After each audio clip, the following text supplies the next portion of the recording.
aussi fermement du côté de l'Ukraine parce qu'on ne peut pas faire confiance à Vladimir Poutine. Il l'a démontré bien trop souvent. Je remarque, Christian Noël de Radio-Canada, je remarque que vous évitez de critiquer le président Trump parce que le spectre des tarifs cette semaine vous empêche de dire tout ce que vous voulez dire.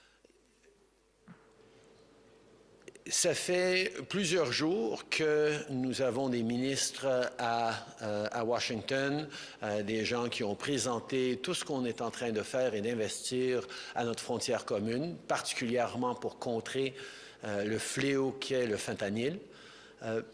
On a pris des mesures extrêmement concrètes. On a ajouté des hélicoptères, des drones, des effectifs de personnel aux frontières. On a investi 1,3 milliard de dollars pour protéger nos frontières contre le fentanyl vers les États-Unis et les drogues et les fusils qui viennent vers le Canada. On a investi énormément et on a vu d'ailleurs une réduction significative juste depuis de décembre à janvier au niveau des chiffres du fentanyl. Alors, la justification pour les tarifs qui sont proposés sur mardi sur le fentanyl n'est tout simplement pas là en termes concrets. Mais évidemment, on sait que les Américains vont faire leur propre choix. Nous travaillons toujours pour essayer d'éviter que ces tarifs soient imposés. Mais si jamais ces tarifs vont de l'avant, comme vous savez tous, comme les Canadiens s'attendent, on a une réponse ferme, proportionnelle et sans équivoque. As you know, this past week we've had a number of ministers and heads of agencies, including the CBSA and the RCMP, in Washington to share the concrete measures that we've moved forward with on the border, whether it's the $1.3 billion that have led to new helicopters, drones, 10,000 personnel now across our borders.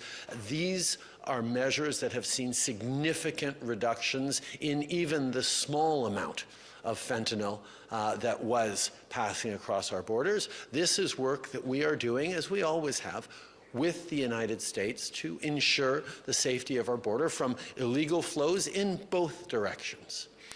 The facts establish very clearly that Canada is not an issue in terms of source of illegal fentanyl into the United States. We had about less than 1% when we first started talking about this many months ago. That number is significantly lower than that, even now. But we all know the American administration will make its own choices in terms of tariffs. We will continue to work to ensure, to do everything we can to make sure that there are no tariffs on Tuesday. But if ever there were tariffs on Tuesday, as we have all seen, as we were ready to do last time, we will have a strong, unequivocal, and proportional response as Canadians expect. Mais à la suite des événements de la Maison-Blanche avec M. Zelensky, pourquoi évitez-vous de critiquer le comportement de Donald Trump? Ça fait 8 ans maintenant que je travaille avec le président Trump et je sais qu'on a pu réussir à faire de grandes choses ensemble, que ce soit au niveau de la renégociation de l'ALENA, le renforcement de l'OTAN. On va continuer d'être ferme dans nos valeurs canadiennes, mais on va continuer à essayer de rassembler tout le monde autour de valeurs et de principes communs. Et ça se fait avec des conversations directes, mais en personne. I have now been working with Donald Trump for about 8 years. And we've managed to get a lot of big things done. We renegotiated the North American Free Trade Agreement into a deal that works well for everyone. We've managed to strengthen and see NATO grow even stronger over the past years. There's many different things that we will always look to work with the United States, while at the same time being very, very clear in direct conversations about what Canadian values are and how Canadians expect us to stand.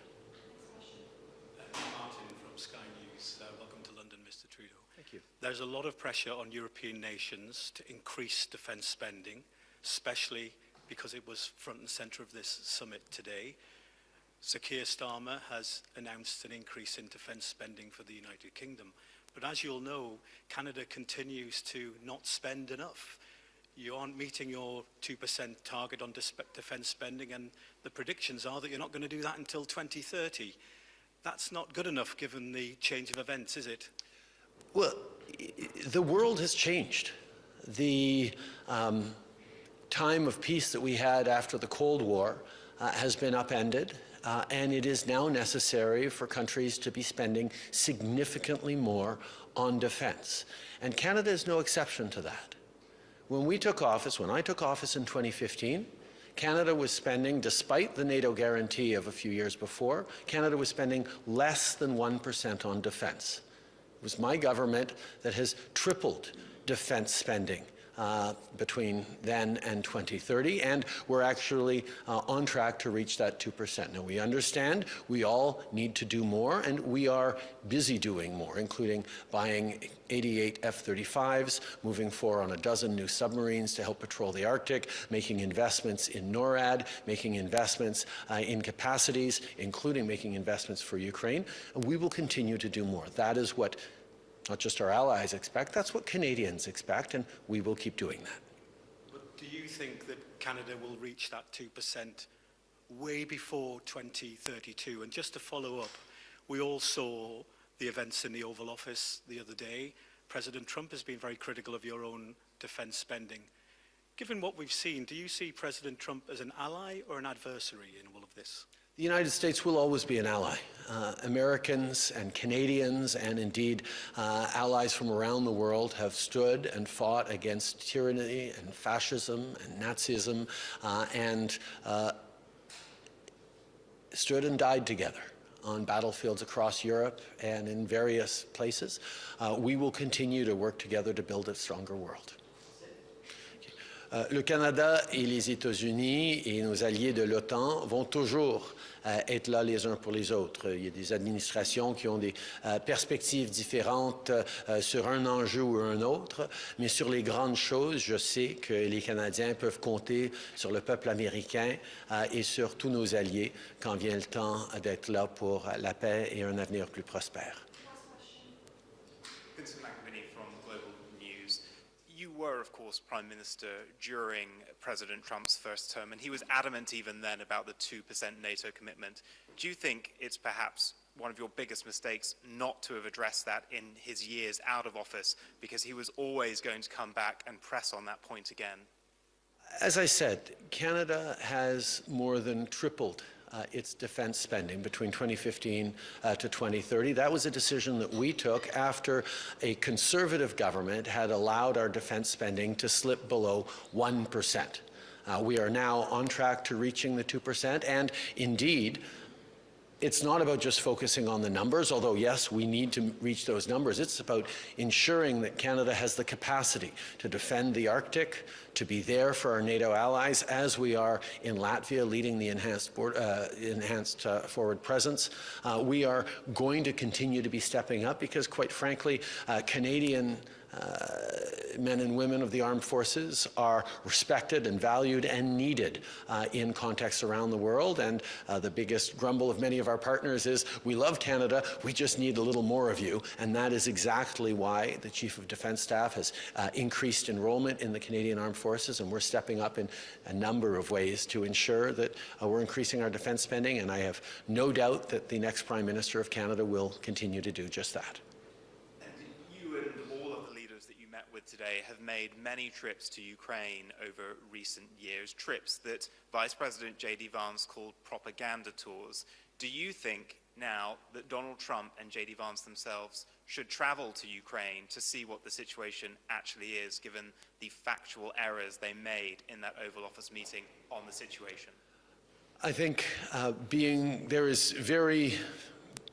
there's no substitute for being there on the ground and seeing both the sandbags on street corners in Kyiv, talking with Ukrainians who express concerns for their loved ones, their brothers, their fathers who are on the front lines, but also see the resilience and the strength and the determination of Ukrainians as they go about their daily lives, as they continue to go to movies and eat on street-side patios and have a semblance of a normal life, even as an enemy country is busy trying to kill their family members and take their land. Ukrainians are an extraordinary inspiration to all who meet them.